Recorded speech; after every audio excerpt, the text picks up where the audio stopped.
The rain had been falling over Detroit for 3 days straight, soaking the city in a gray veil that smelled of rust, asphalt, and forgotten promises. In the heart of the West Side, where abandoned factories stood like skeletons of an industrial empire long dead, a woman sat alone in the back of a bus that rattled with every pothole. Her name was Monica Harris, 42 years old, black, a body shaped by years of late-night shifts and vending machine dinners. She wasn't thin, never had been. Her curves carried not only her weight but the silent judgment of a society that preferred its women smaller, quieter, less visible. Monica was the opposite: loud when angry, stubborn when cornered, and impossible to break. Though life had tried more times than she could count, tonight she was on her way to her new job, or what the corporate suits had called a redeployment. Monica knew better.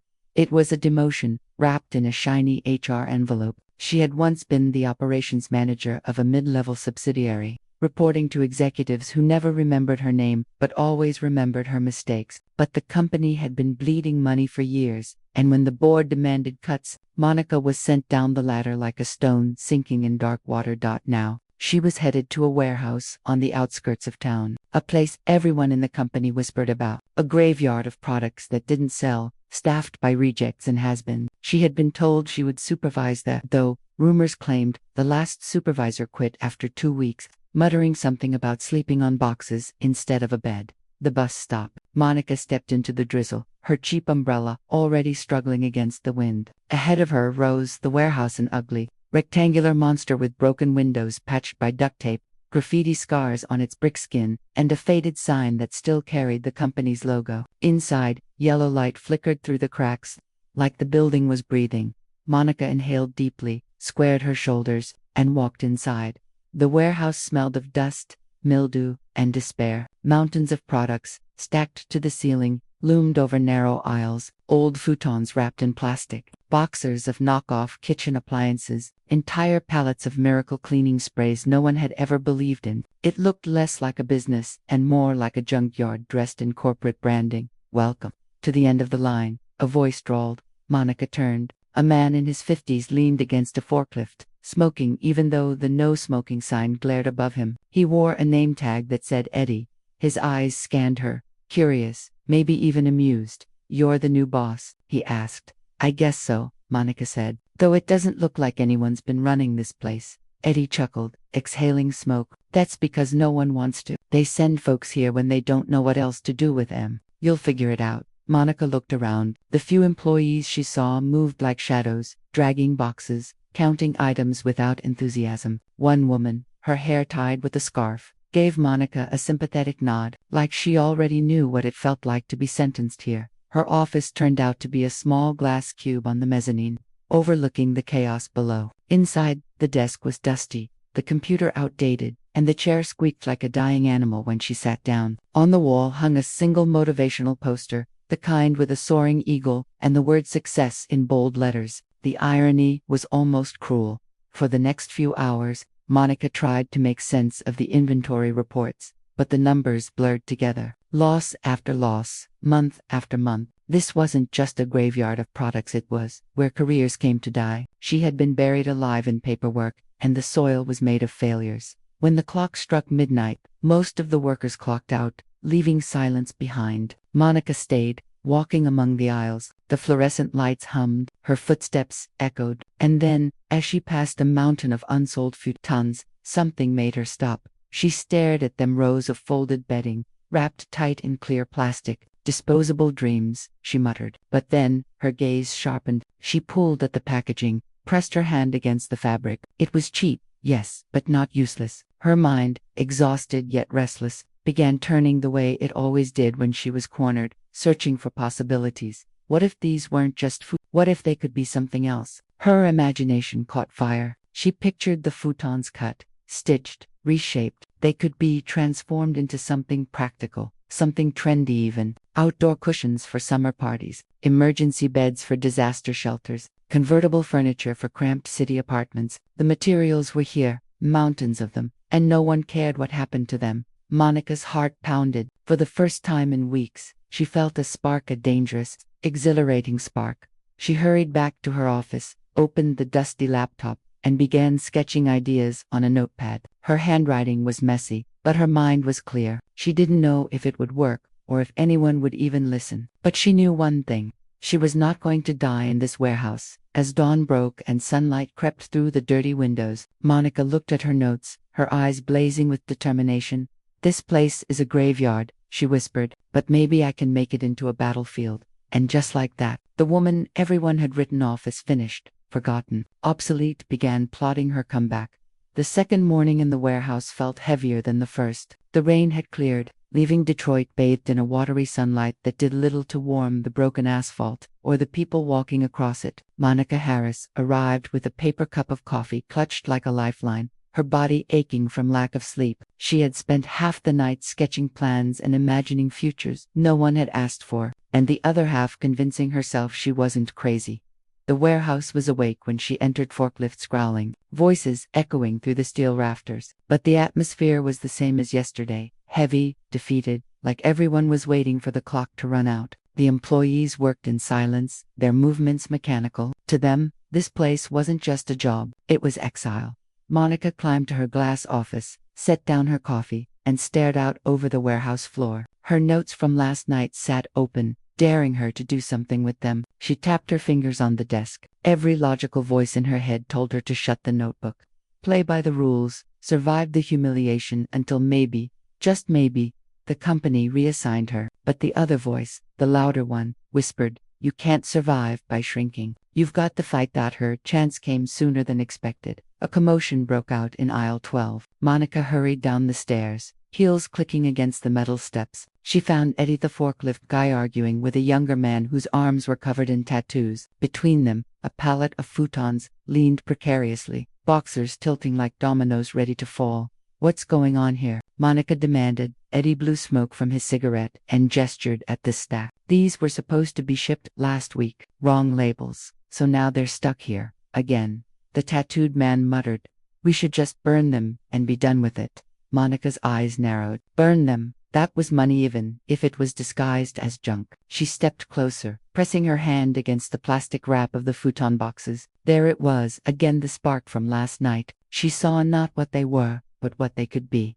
She turned to Eddie. "How many of these do we have?" Eddie shrugged. "Hundreds, maybe thousands. Doesn't matter. Nobody wants him." Monica's lips curved into the faintest smile. "Then maybe we stop trying to sell them as futons." The two men stared at her like she'd spoken in another language. "Say what now?" Eddie asked. "You heard me?" Monica tapped the boxers. "What if we reworked them? Cuts, furniture that folds into storage, portable beds for shelters, outdoor seating, something people actually need." The tattooed guy snorted. "Lady, we're warehouse workers, not designers." "Maybe," Monica said evenly. "But every revolution starts with people who weren't supposed to make it happen."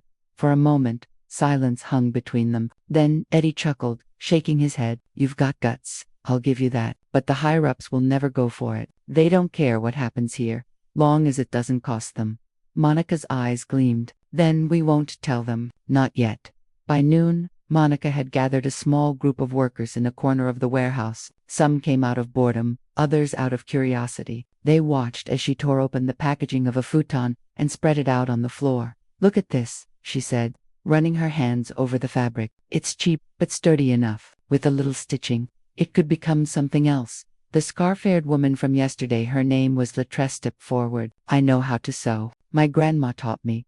"Perfect," Monica said. "You'll be our head tailor." Latrice laughed, but there was a flicker of pride in her eyes. Another man admitted he used to work in upholstery before layoffs pushed him here. Suddenly, what had looked impossible began to take shape. They borrowed tools from the maintenance closets, scissors, heavy-duty needles, rolls of industrial thread. By the end of the shift, one of the futons had been cut and stitched into a rough but functional lounge cushion. It wasn't pretty, but it was different. It was new.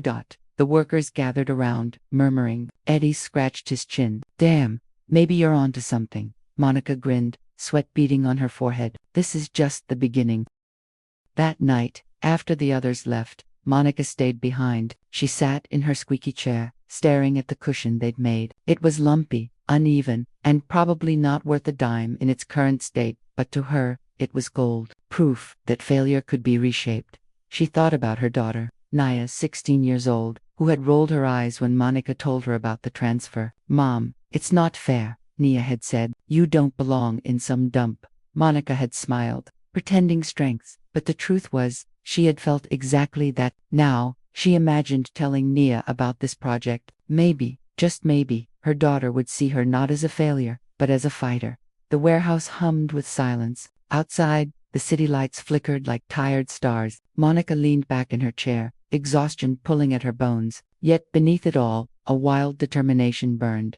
The next morning, she arrived early with a box of donuts, a peace offering to win more allies. By the time the shift started, half a dozen workers had joined her experiment. Latrice had brought her own sewing machine from home. Eddie grumbled but showed up anyway, curiosity outweighing his cynicism.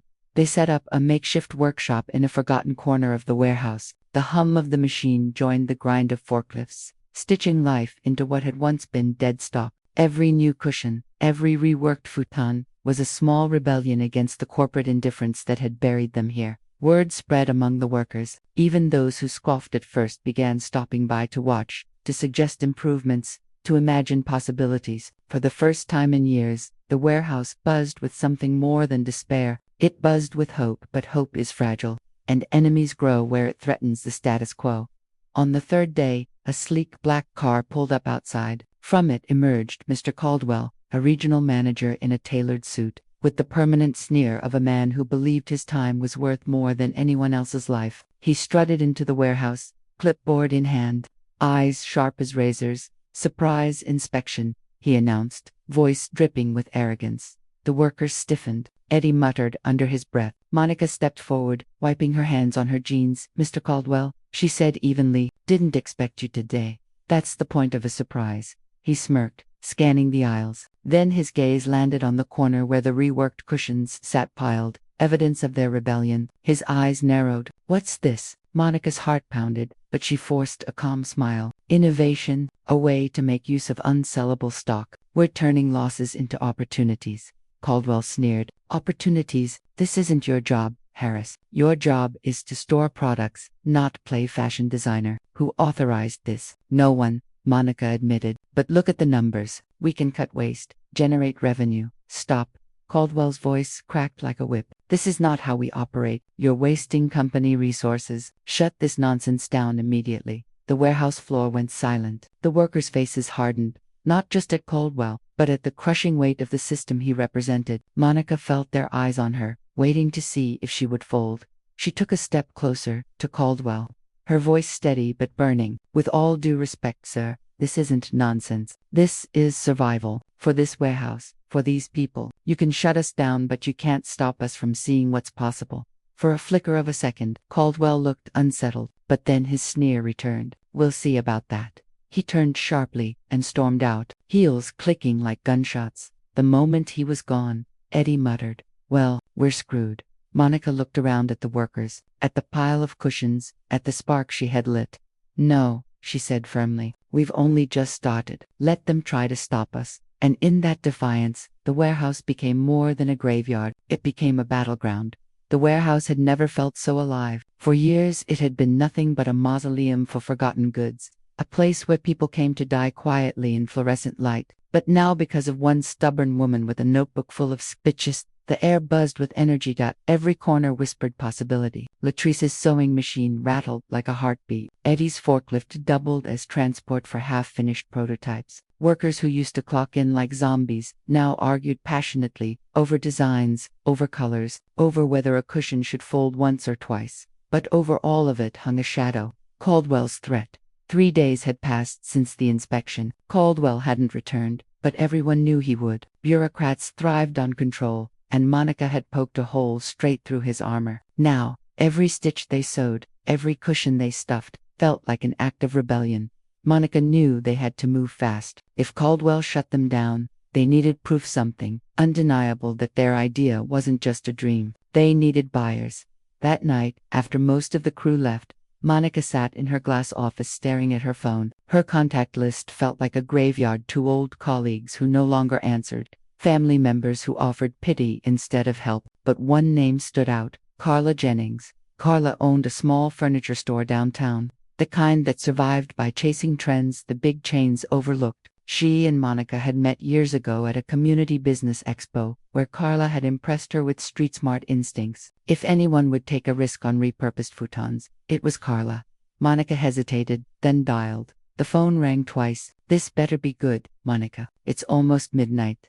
Monica laughed softly. "Still working late? I see you know me. Hustle never sleeps. What do you want?" "I've got something to show you. Something different." There was silence on the line, then a skeptical chuckle. "Different how? Last time you pitched me, it was about logistics software, and I nearly fell asleep." "This isn't software," Monica said firmly. "It's furniture. Affordable, practical, sustainable. I can't explain it over the phone. You've got to see it." Another pause, then Carla sighed. "Fine, tomorrow, noon. Bring whatever miracle you've cooked up, but if it's trash, I'm throwing you out." Monica grinned. "Deal." The next morning, Monica gathered her crew. "We've got one shot," she told them, voice ringing with urgency. "A potential buyer. We need our best piece, something that proves we can turn trash into treasure." Latrice cracked her knuckles. "Say no more. Let's make magic." For hours, they worked like artisans in a secret workshop. Fabric scraps littered the floor. The hum of the sewing machine blended with the thud of hammers. By late morning, they unveiled their creation, a sleek, foldable lounge chair made entirely from the futon's guts. It wasn't perfect edges rough, seams visible, but it looked modern, functional, alive. Monica's chest swelled with pride. "This is it." Eddie squinted at the chair. "Hope your friend's got imagination. Otherwise, she's gonna see garbage." "She'll see potential," Monica countered. "The same way I saw it in all of you." At noon, Monica hauled the chair into Carla's store. The bell above the door jingled, and the scent of polished wood and fabric fresheners wrapped around her. Carla, a petite woman with sharp eyes and sharper heels, raised an eyebrow as Monica set down the prototype. "Well," Carla said, circling the chair like a shark, "it's ugly." Monica's heart sank. "But," Carla continued, lowering herself into it, "it's comfortable and functional, and I'll be damned if the story behind it isn't brilliant. Unsold futons reborn as trendy furniture. People eat that kind of narrative up." Monica's pulse quickened. "So you're interested?" Carla tapped her chin. "Interested, yes. Ready to buy, maybe. I'd need more than one chair. I'd need proof you can deliver consistency." Monica nodded quickly. "Give us a week. You'll have a set." Carla smirked. "You've got guts, Monica. I like that. 1 week. Don't waste my time." Back at the warehouse, Monica shared the news. Cheers erupted. For the first time, hope wasn't just whispers, it was tangible. They had a deadline, a buyer, a chance. The crew threw themselves into the work. Latrice stitched with lightning speed. Eddie rigged contraptions to cut faster. Others experimented with paint and fabric dye to disguise flaws. Slowly, the piles of forgotten futons transformed into a small army of experimental chairs, stools, and cushions. But Caldwell wasn't blind. One evening, Monica stepped outside for air and found Eddie waiting by the loading dock, cigarette glowing in the dark. His face was grim. "What is it?" Monica asked. He exhaled smoke. "Word is Caldwell's been sniffing around again. Asked corporate about unusual expenses. Somebody tipped him off that we're running side projects." Monica's stomach clenched. "How much time do we have?" "Not long," Eddie said. "He'll be back, and when he is, he'll shut this whole thing down." Monica stared at the night sky, stars hidden behind clouds. Fear coiled in her chest, but so did fire. "Then we finish before he gets here. We deliver to Carla. Once she's on board, they can't ignore us." Eddie chuckled bitterly. "You're betting on a miracle." "No," Monica said softly. "I'm betting on us."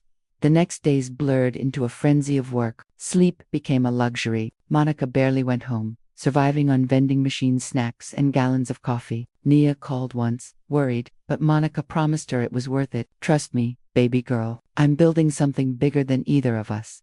By the 6th day, the warehouse corner looked nothing like before. Instead of dust and despair, it resembled a startup workshop. Rows of makeshift furniture stood proudly, each piece carrying the fingerprints of its creators. Imperfect, yes, but undeniably alive. Monica gathered the crew. "Tomorrow, we deliver." Excitement buzzed, but underneath it was fear. They all knew Caldwell could appear at any moment, crushing their dream before it left the building. That night, Monica walked the aisles alone. The stacks of untouched futons loomed around her, But instead of graves, she saw raw possibility. She placed her hand on the nearest box and whispered, "We're not done yet." The morning of delivery dawned bright, almost mocking in its cheer. A rented truck waited at the dock, ready to carry their creations to Carla's store. The crew loaded piece after piece, sweat dripping, hearts pounding. Then came the sound they all dreaded, the squeal of expensive tires against cracked pavement. A black car pulled up. Caldwell stepped out. Monica froze, a chair in her hands. The warehouse fell silent. Caldwell's eyes swept the scene, the truck, the furniture, the workers caught red-handed. His sneer widened. Well, he said, what do we have here? A little unauthorized business venture. Fear rippled through the crew. Latrice clutched her scarf. Eddie muttered a curse. Monica forced herself to step forward, heart hammering. We're not wasting company resources. We're creating value. We have a buyer. I don't care. Caldwell snapped. This ends now. Shut it down. Unload the truck. Everyone back to work, or you're all fired. The silence was suffocating. Eyes turned to Monica. She could feel their hopes slipping, their rebellion collapsing under the weight of authority.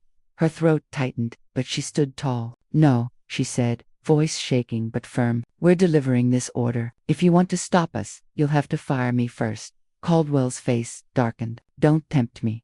Monica held his gaze, unflinching. Around her, the workers straightened. One by one, they echoed her defiance, not with words, but by continuing to load the truck. Latrice carried cushions. Eddie lifted a chair. The others followed. Caldwell shouted, threatened, cursed, but the rebellion had already begun. And as the truck door slammed shut, Monica knew there was no turning back. The truck rattled down the cracked streets of Detroit, carrying more than reworked futons and cushions. It carried hope, fragile, trembling, but burning with every bump in the road. Inside the cab, Monica sat in the passenger seat, clutching her notebook like a shield. Eddie drove, cigarette dangling from his lips, though he hadn't lit it. His knuckles were white on the steering wheel. "You sure about this?" he muttered. "No," Monica admitted, staring out the window. "But we don't get many chances. We have to make this one count." Behind them, in the back of the truck, the workers rode with the furniture, guarding it like it was treasure. Latrice's sewing machine had been strapped down, still warm from the night's work. Each creak of the truck sounded like history shifting. Carla's store sat on a corner downtown, its windows bright with carefully arranged displays, the kind of place that blended old-school grit with modern style. As the truck pulled up, Carla stepped outside, arms folded, eyes sharp as glass. "You're late," she said. "We're here," Monica replied, forcing a smile. "That's what matters." Carla waved them in. The crew hustled to unload the furniture, arranging it in the center of the store. A small crowd of customers browsed the aisles, curious glances falling on the unusual pieces. Monica held her breath as Carla circled the items. A foldable lounge chair, a modular sofa made from 3 futons stitched together, cushions dyed in vibrant colors, disguising their humble origins. Carla sat, shifted, tested, her brow furrowed, lips pursed. Finally, she leaned back, eyes gleaming. "This," she said slowly, "isn't trash. It's raw, it's imperfect, but it's got a story, and stories sell." Monica exhaled, knees nearly buckling. "So, you'll buy?" Carla smirked. "I'll take the whole set, and if customers bite, I'll need more, a lot more." Cheers erupted from the crew. Latrice hugged Monica, tears in her eyes. Eddie muttered, "Damn," like he didn't believe it himself. For a brief, shining moment, victory felt real, but victory never comes without enemies. The celebration was cut short by the sound of polished shoes on tile. Monica turned and her blood ran cold. Caldwell. He stood in the doorway, flanked by 2 corporate suits, clipboard in hand, sneer sharper than ever. He had followed them. Well, he drawled, "moonlighting on company time, selling stolen assets. Do you people have any idea how illegal this is?" The crowd of customers froze. Carla raised an eyebrow, but didn't move. Monica stepped forward, heart hammering. "These aren't stolen. They're unsellable stock. We transformed them into something valuable." "Semantics," Caldwell snapped. "Company property remains company property. You had no authorization. You're finished. Harris, all of you." The crew's faces fell. Latrice clutched her scarf like it was a lifeline. Eddie swore under his breath. Monica felt the fragile bubble of hope deflating, ready to burst. But then Carla spoke. Her voice was calm, razor sharp. "Excuse me," she said, stepping between Caldwell and the furniture. "I just purchased these items, paid in full." She held up a receipt. already signed. If you've got a problem, take it up with me. Or, better yet, explain to your higher-ups why your trash just became my best-selling line. Caldwell's eyes widened. He hadn't expected resistance. You can't, I can, Carla cut him off. And I will, because I'm a paying customer. And last I checked, corporations love paying customers. The room buzzed with tension. Caldwell sputtered, but the law of commerce was against him. The receipt was real, the transaction complete. For now, his claws were blunted. This isn't over, he hissed, glaring at Monica. Enjoy your little stunt. It'll be the last. He stormed out, suits in tow. The crew erupted in cheers once more, louder this time, fueled by defiance. Carla shook Monica's hand firmly. You've got something here, she said, but you need to be smart. Caldwell's not wrong, you're playing with fire. If corporate clamps down, they'll crush you. Monica nodded, determination etched in her face. Then we'll move faster than they can. We'll build momentum before they even know what hit them. Carla smirked, spoken like a fighter. Call me when you've got more stock. I'll clear space. That night, back at the warehouse, the celebration spilled into laughter, music from someone's phone, even a bottle of cheap champagne Eddie had hidden for years, just in case, for the first time. The warehouse wasn't a graveyard, it was alive. But Monica couldn't shake the image of Caldwell's face. His promise of revenge wasn't empty. The battle was only beginning. She slipped away to her office.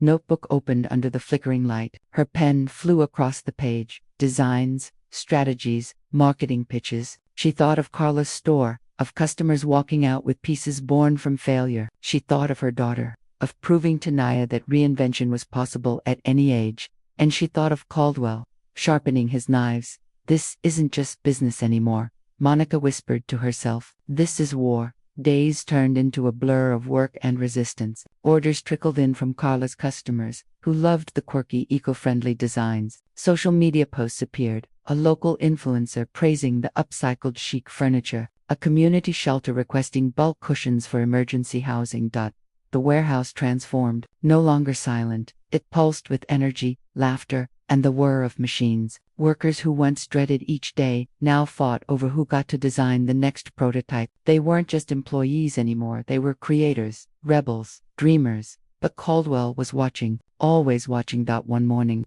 Monica arrived to find a notice taped to her office door. Mandatory corporate audit next week. Her stomach dropped. This wasn't just Caldwell's doing, this was the company itself, preparing to descend. The crew gathered around, reading the notice. Fear crept in again, erasing some of their joy. Eddie spat on the floor. That's it, they're coming to shut us down. No, Monica said firmly, though her own heart trembled. This is our chance to prove ourselves. If we can show the numbers, the orders, the impact, they won't shut us down. They'll have to listen. Latrice shook her head. Girl, you're dreaming. Corporations don't care about impact. They care about power. Then we'll give them both, Monica declared. Impact and power. We'll make this operation so undeniable they can't bury it. The room went silent. Then, slowly, heads began to nod. Fear turned to resolve. That night, Monica walked the aisles alone once more. But this time, she didn't see a graveyard. She saw an army. Stacks of futons waiting to be reborn. Workers waiting to be unleashed. A dream waiting to explode. She closed her notebook, tucked it under her arm, and whispered to the shadows. Next week, the war begins. The storm didn't arrive with thunderclaps or lightning. It came quietly, like a rumor whispered in a dark corridor, spreading faster than fire across dry grass. On a Tuesday morning, Monica Harris sat at her desk, sipping lukewarm coffee and sorting through emails, when the subject line that would unravel her piece blinked into her inbox. Unauthorized product, claims immediate action required. At first, she thought it was some routine compliance notice, but as she opened it, her stomach dropped. The message was from Corporate Legal Affairs, cold, sterile, and direct. Asterisk. Ms. Harris, recent advertising materials associated with Harris Innovations, the subsidiary under your leadership, have come under review. Specifically, claims regarding the eco-safety and durability of the upcycled bedding products appear unsupported by documented testing. Multiple consumer complaints have been filed. Pending investigation, all promotional campaigns are suspended. Please prepare to meet with senior counsel immediately. Monica froze. Unsupported claims, suspended campaigns. She had been meticulous about ensuring every word matched what they had tested in the warehouse. The fabrics were durable, sustainable, and safe. Yet here was a corporate email accusing her of misleading customers. Within hours, the news hit the business blogs: upcycling dream or deceptive scheme. Harris Innovations under fire. By noon, hashtags began trending. Hashtag scam sheets. Hashtag false promises. Hashtag corporate lies. Her phone buzzed incessantly with messages, reporters asking for comments, angry customers demanding refunds, employees panicking. And then came the dagger. She clicked open a forwarded link, a video clip circulating on TikTok. In it, a former employee someone Monica had let go months ago for stealing materials was standing in front of a pile of worn-out bedding, claiming he had proof the company just resold garbage with fancy packaging. His voice was smug, his grin predatory. The comments underneath were brutal. Knew it was too good to be true. Just another greedy exec scamming the poor. Cancelled this woman. Monica's chest tightened. She could almost hear the walls closing in. The betrayal that evening. She summoned her team for an emergency meeting. Exhausted faces gathered in the warehouse's conference room, lit only by fluorescent lights buzzing overhead. Someone set us up, Monica said, her voice firm but her eyes betraying fatigue. We know our products are tested. We know they meet safety standards. But someone is feeding lies to the media. Her operations manager, Denise, raised a trembling hand. I don't know how to say this, but the testing documentation, it's missing from our shared drives. Every file is gone. What do you mean gone? Monica asked sharply. Wiped, deleted, even the backups. A cold realization struck. This wasn't negligence. It was sabotage. And she had a suspect. Corporate. For months, executives from the parent company had treated her project as a nuisance, a sideshow. Some of them had openly mocked the idea of turning rags into riches. Now, just as Harris Innovations was gaining traction, someone wanted it buried. But before she could voice that thought, her phone buzzed again. A new email, this time from Robert Keane, Senior Vice President at the parent corporation. Monica, due to the reputational risk your unit now poses, the board will be convening tomorrow to discuss immediate termination of your division. Attendance required. Her hands trembled as she held the phone. This was it. They were pulling the plug. The collapse the next morning.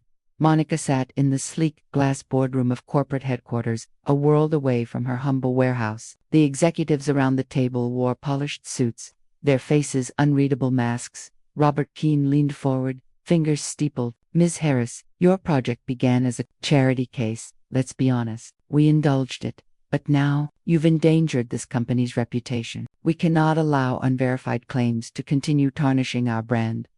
Monica's voice was steady but quiet. The claims are verified. We tested everything. The files have been tampered with. Convenient excuse. Keane sneered. Regardless, the public has lost faith. The media has crucified you, and shareholders are demanding accountability. He paused, savoring the moment. The board recommends shutting down Harris Innovations effective immediately. The words echoed like a death sentence. But Monica wasn't ready to let her dream die. Not yet. She stood, her palms flat on the glossy table. You can bury me. You can smear my name, but the truth has a way of clawing itself to the surface. My team and I created something real, something people believed in. You can't erase that with lies. Keane's smirk widened. We just did. Rock bottom. Back in her apartment that night, Monica collapsed onto the couch, staring at the ceiling. Her phone was still buzzing, but she ignored it. For the first time since this journey began, she felt utterly defeated. The headlines screamed her failure. Customers demanded refunds she couldn't afford. Her team's jobs hung by a thread.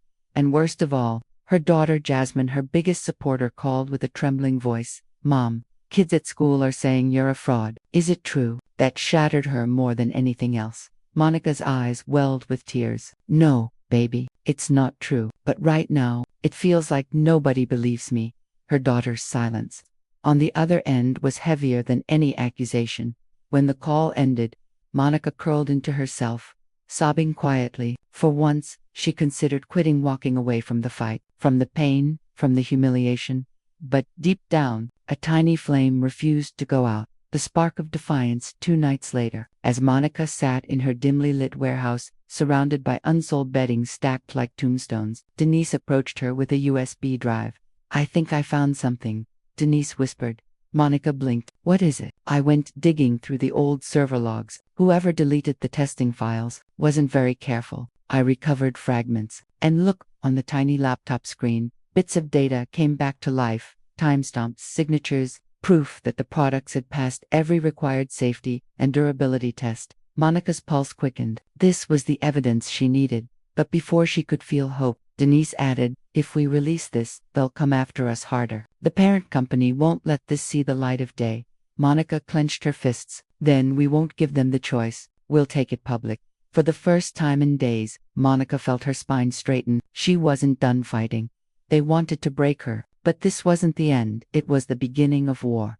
The next morning, Monica Harris woke with a clarity she hadn't felt in weeks. No more hiding. No more cowering. If the parent corporation thought they could bury her under lies, they were about to learn how wrong they were. She slipped the recovered USB drive into her bag and headed to the warehouse. The place was quiet, her team subdued, like soldiers waiting for orders after a crushing defeat. Denise spotted her first. You okay? Monica smiled grimly. Better than okay. We're going to war. The room stirred. A few skeptical glances passed between tired faces. War meant risk. It meant losing everything. But Monica's tone carried a fire they hadn't seen since the very beginning. Listen, she said, gathering them around the scarred wooden table they used for meetings. Corporate wants us erased. They planted lies, deleted files, and they think we'll just roll over. But we've got proof they can't suppress if we put it in the right hands. Which hands? Asked Rico, her logistics lead. The public's, Monica replied. The same people who believed in us once will believe again if we show them the truth. Going public that afternoon, Monica reached out to a journalist she had met months ago at a local sustainability fair, Clara Wu, an independent reporter known for exposing corporate corruption.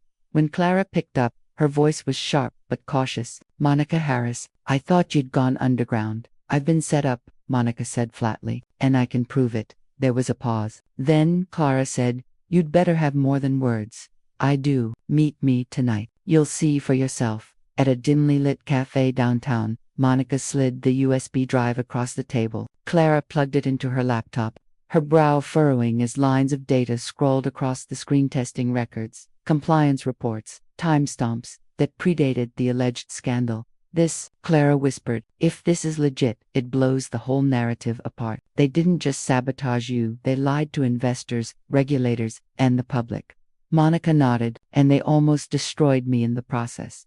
Clara leaned back, eyes gleaming. When this drops, it won't just clear your name. It could burn your entire parent company to the ground. Viral flames. 2 days later, Clara's Expose went live. Headline, Betting Betrayal, Whistleblower, reveals corporate sabotage against innovator, Monica Harris. The article hit like a thunderclap. Screenshots of the deleted files, server logs showing corporate fingerprints, testimonies from Monica's team all laid out in meticulous detail. Social media erupted. Hashtags flipped overnight. Hashtag scam sheets was replaced by hashtag justice for Monica. Hashtag corporate sabot Chad. And hashtag Harris fights back. Supporters flooded her company page with apologies and encouragement. We believed the lies. We're sorry, Monica. I knew her products were legit. Bought mine months ago. Still the best sheets I own. Rooting for you, Queen. Even celebrities weighed in, posting about sustainability and corporate bullying. A well-known talk show host tweeted, this woman is a hero, turning trash into treasure while greedy execs tried to crush her. Not on my watch. Orders, which had dwindled to nothing, suddenly skyrocketed. The warehouse phones rang off the hook. Corporate panic. The parent company scrambled. Within 24 hours, Robert Keane held a press conference, his usual smirk gone. We categorically denied the allegations, he told reporters, but his hands twitched as he gripped the podium. We will conduct a thorough internal investigation, but the damage was done. Clara's article had receipts, and the internet had already made up its mind. The stock price of the parent corporation plunged. Regulators announced formal inquiries. Shareholders demanded answers not from Monica, but from the executives who had orchestrated the sabotage. For once, Monica wasn't on the defensive. The giants were rallying the team that night. Monica returned to the warehouse. Her employees were buzzing with nervous energy, their phones lighting up with every new article and trending hashtag. She climbed onto a stack of boxes and raised her voice. Listen up. We've been through hell together. They tried to erase us, but we stood our ground. Now the world sees the truth. But this isn't the end, it's the beginning. People believe in us again. We can't let them down. The room erupted in cheers. Denise wiped her eyes. I thought we were finished. But you never gave up. Monica smiled, her chest swelling with pride. We don't quit. Not now. Not ever. The talk show a week later. Monica sat under the bright lights of a nationally televised talk show. The host leaned in, eyes full of admiration. Monica, you've been called everything from a visionary to a victim. But after all this, what keeps you going? Monica took a deep breath. Because this isn't just about betting. It's about proving that innovation can come from anywhere, even from the scraps others throw away. And it's about showing that no matter how hard they try, you can't silence the truth. The audience erupted in applause. Clips from the interview went viral within hours.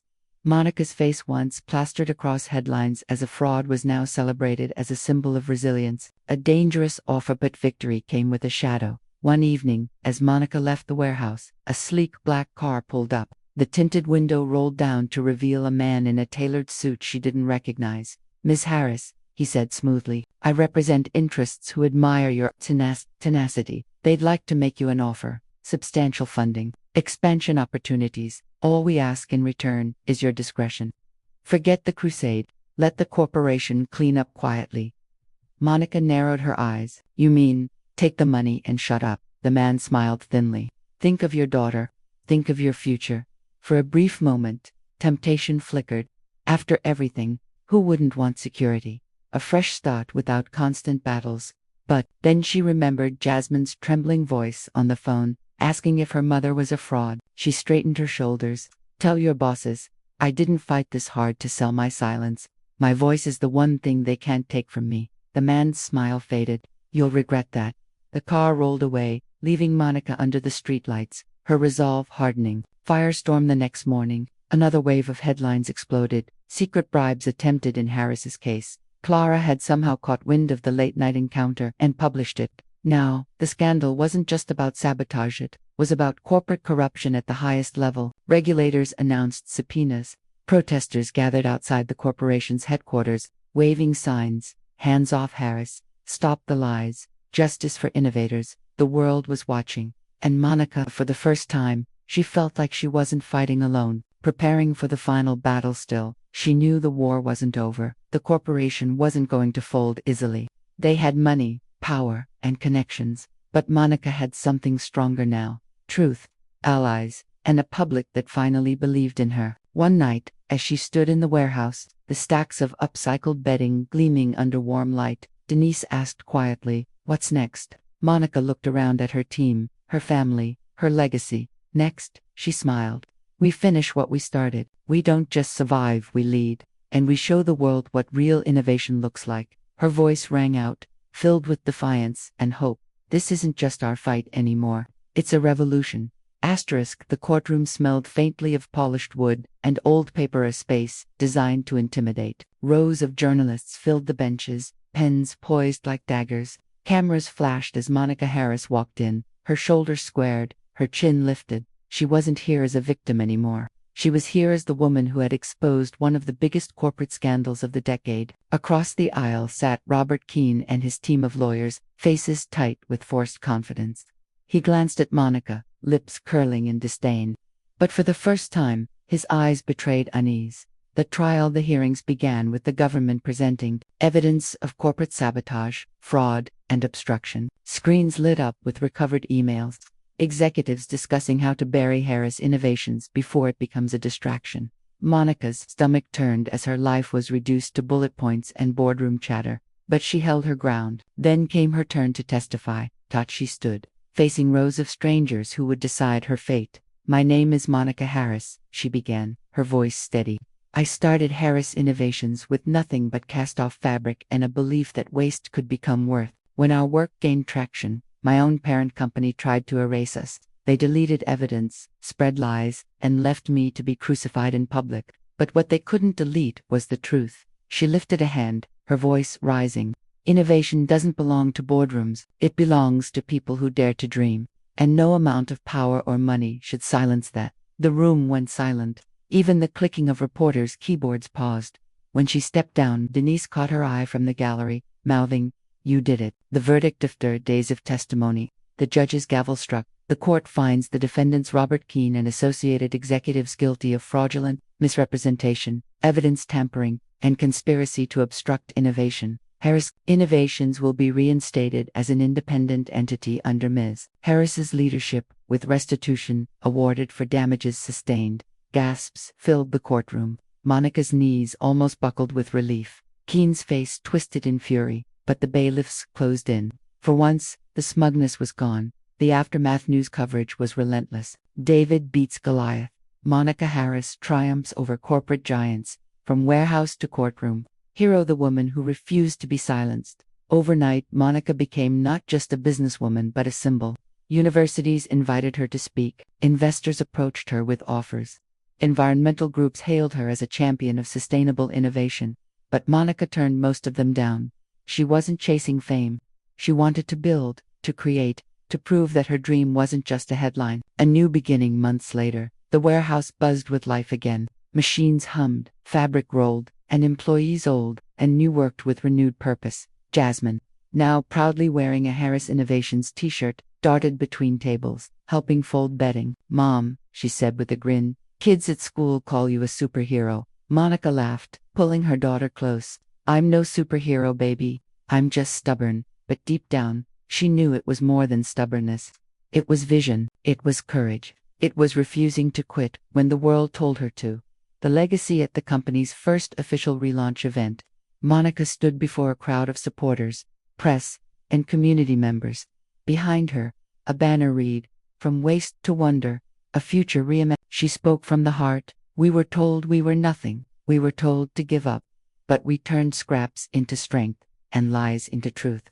This isn't just about betting, it's about believing that what's broken can be made whole again. Not just fabric, not just business, but people, too." The audience rose in applause, tears shining in many eyes. Quiet victory that night. When the noise faded and the warehouse stood still, Monica walked through the aisles of stacked bedding. She trailed her fingers along the fabrics, each one a testament to resilience. For the first time in years, she felt peace.